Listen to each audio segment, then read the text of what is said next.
পরোটাগুলো দেখতে পাচ্ছেন, এটা হেলদি পরোটা। কেন হেলদি পরোটা বলছি বলুন তো?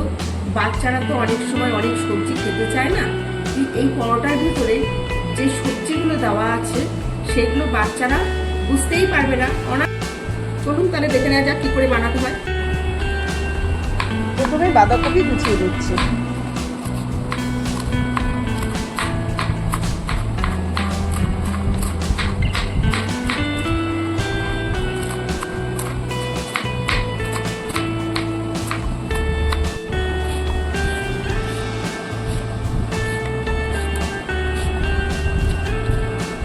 এবার গাজর ছুলে কেটে নিচ্ছি।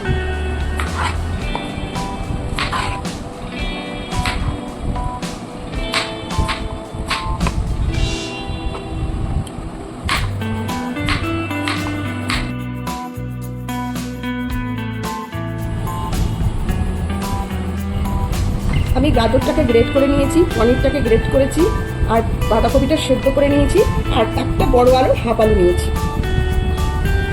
মাঝারি সাইজের বাটি, 2 বাটি আমি ময়দা নিয়ে নিচ্ছি।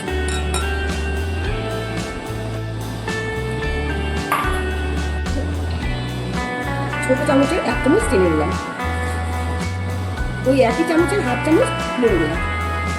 এই একই চামচের আমি 3 চামচ তেল নিচ্ছি।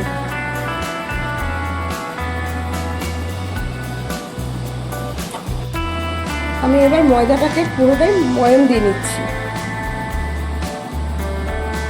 ময়ম দেওয়া হয়ে গেছে, এবার আমি অল্প অল্প করে জল ঢেলে আমি মেখে নিচ্ছি।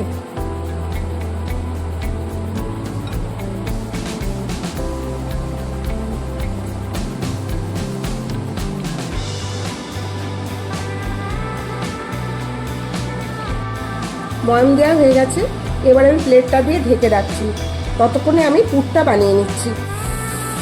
কড়াইতে সাদা তেল দিয়ে গ্রেট করা পনির ও সবজিগুলো দিয়ে দিচ্ছি।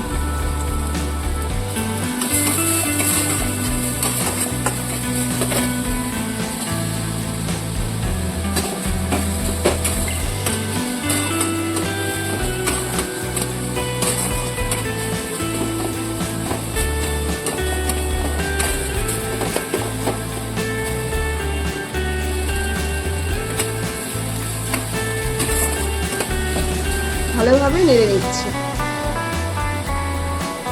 একটি ছোট চামচ আমি হাফ চামচ লবণ দিলাম, সামান্য একটু হলুদ গুঁড়ো দিচ্ছি, একটু লঙ্কার গুঁড়ো দিলাম। এটা বাচ্চা বড় সবাই খেতে পারে, বাচ্চাদের জন্য করবেন লঙ্কার গুঁড়ো ছাড়া গোলমরিচের গুঁড়ো দিয়ে। একটু সস দিয়ে দিচ্ছি, টমেটো। 2 মিনিট নাড়ানোর পর আমার পুরটা তৈরি। 5 মিনিট পর আমি প্লেটটা তুলে নিচ্ছি। এবার লেচি করে নেব।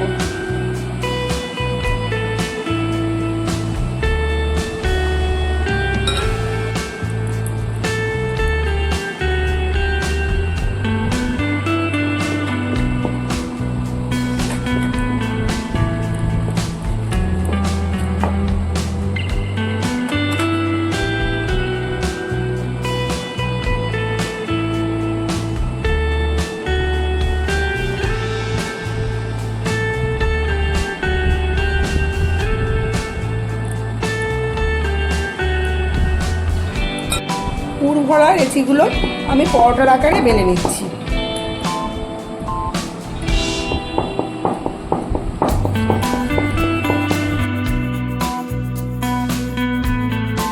অল্প সাদা তেল দিয়ে কড়াইটা আমি ঘুরিয়ে নিচ্ছি।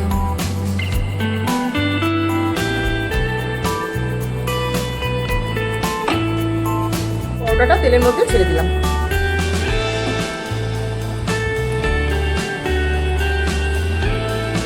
উল্টে দিচ্ছি।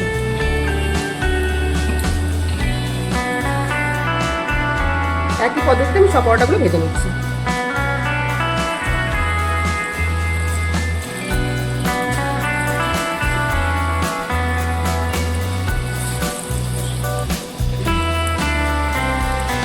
গ্যাসের আঁচটা মিডিয়ামের থেকে একটু বেশি রেখেছি।